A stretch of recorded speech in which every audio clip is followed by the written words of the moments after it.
Le président des États-Unis d'Amérique a initié depuis quelques années déjà un programme qui permet à 500 voire 1000 jeunes de 25 à 30 ans de l'Afrique subsaharienne de participer à des formations de leadership dans les universités américaines dans plusieurs domaines.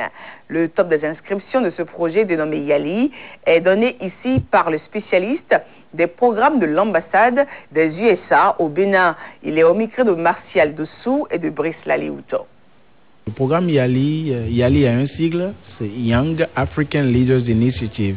C'est l'initiative des jeunes leaders africains. Donc depuis 2013, un certain nombre de jeunes des pays de l'Afrique subsaharienne vont aux États-Unis pour suivre une formation de 6 semaines dans les grandes universités américaines, dans 3 filières, l'administration publique, l'entrepreneuriat et le leadership civique. Et après les 6 semaines de formation, ces jeunes ont la possibilité dans la 7e semaine de faire un sommet présidentiel avec le président Barack Obama lui-même.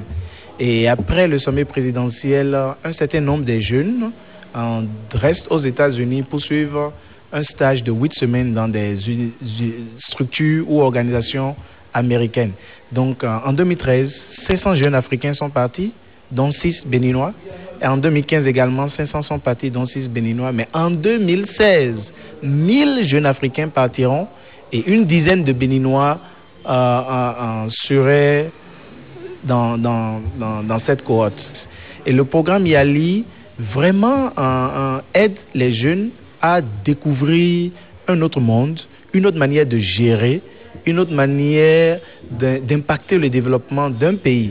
Et nous avons donc voulu passer partout au Bénin pour pouvoir annoncer à la jeunesse béninoise que cette opportunité existe. Non, donc pas rester à Cotonou, mais sillonner le pays. Nous avions fait 10 villes, nous avons fait Cotonou, Boyikon, Dassa, Djougou, Natitengu, Parakou, Kandi, Porto-Novo, Abomey-Calavi, Lokossa, pour que toute la jeunesse béninoise soit au parfum de cette information et qu'elle aille en ligne postuler et que le Bénin soit dignement représenté. Il y a 4 critères.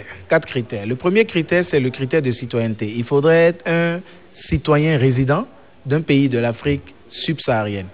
Deuxième critère, c'est le critère d'âge. Il faudrait être âgé de 25 à 35 ans, mais ceux qui ont moins de 25 ans peuvent également postuler.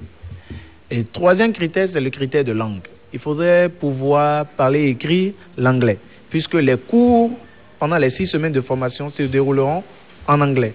Et finalement, le quatrième critère, c'est le critère de leadership. Il faudrait être en mesure de prouver que l'on est un leader dans son domaine.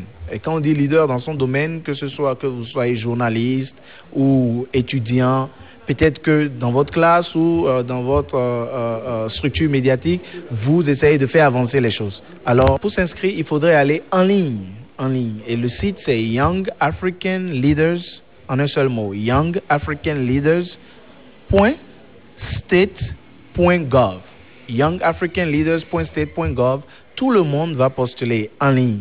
Et les inscriptions ont commencé depuis le 1er octobre et prendront fin la semaine prochaine, le 11 novembre, la semaine prochaine. Donc j'invite toute la jeunesse béninoise qui remplit ces critères que je viens de citer à aller massivement en ligne postuler pour l'opportunité de...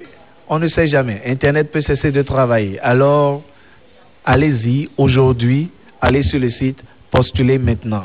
Peut-être 2016 est votre année où vous pourriez serrer la main du président Barack Obama, comme l'ont fait les 12 autres jeunes béninois qui étaient partis en 2014 et en 2015.